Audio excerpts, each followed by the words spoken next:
재림을 조롱하는 자들. 예수님께서 지상에 오신 목적들 가운데 하나는 땅 위에 칼을 주시는 것이었다. 주님께서는 그 칼로 진리와 비진리를 나누시어 화평을 깨뜨리신다. 내가 땅 위에 화평을 주러 온 줄 생각하지 말라. 나는 화평을 주러 온 것이 아니라 칼을 주러 왔노라. 내가 온 것은 사람이 그 아버지와 딸이 그 어머니와 며느리가 그 시어머니와 서로 대적하게 하려 함이니라. 사람의 원수들은 그의 가족 중에 있으리라. 예수님의 칼은 사람들의 혼을 찔러서 그 마음속에 있는 생각들을 드러나게 한다. 마음의 생각들과 의도들을 판별하고 드러내는 그 칼은 하나님의 말씀이며 사도 요한에 따르면 그 하나님의 말씀은 성육신하신 말씀과 같다. 바로 이 말씀에서 말씀의 칼을 주시려고 세상에 오신 것인데 그분께서는 친히 그 칼도 되시기에 초림 당시 그분의 사역은 진리와 비진리를 찢고 분리하여 불화하게 만드는 데 초점이 맞춰져 있었다. 칼을 주러 오신 주님께서는 그 칼로 분쟁을 야기하셨는데 이로 인해 주님께서 계신 곳에서는 늘 분열이 일어났다.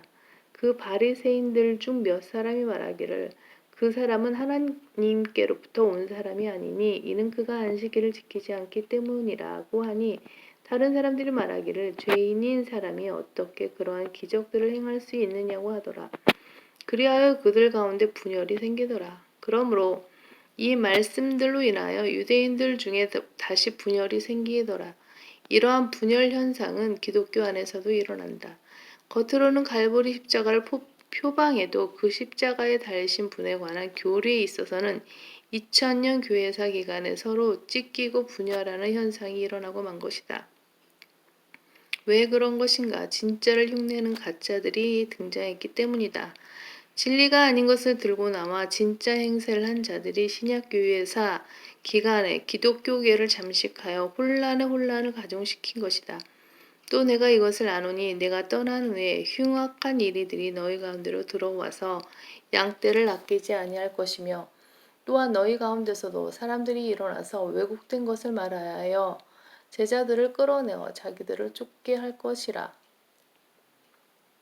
하나님께서는 그분의 책인 성경에서 이와 같은 가짜들에 대해 경고하셨는데 멸망 직전에 비참한 상태에 놓인 이스라엘 백성에게 있어서 첫 번째로 꼽으신 문제가 바로 거짓 선지자들이 활보하는 모습이었다.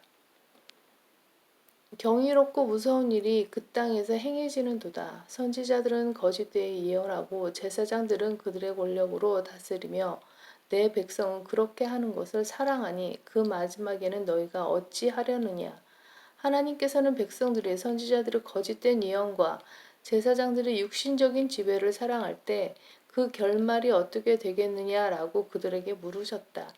그 경이롭고 무서운 일의 최전선에 서 있던 자들이 거짓 선지자들이었는데 그들은 하나님께서 보내시지 않았음에도 자칭 선지자로 행세하며 하나님께서 말씀하시지 않은 것을 마치 주님으로부터 받은 것처럼 예언했던 것이다. 주님께서는 이웃으로부터 그분의 말씀들을 도둑질하는 바로 그 가짜 선지자들을 대적하신다. 주님께서는 가짜들을 대적하신다. 영적인 일에 가짜가 끼어드는 것은 교회 시대도 마찬가지다.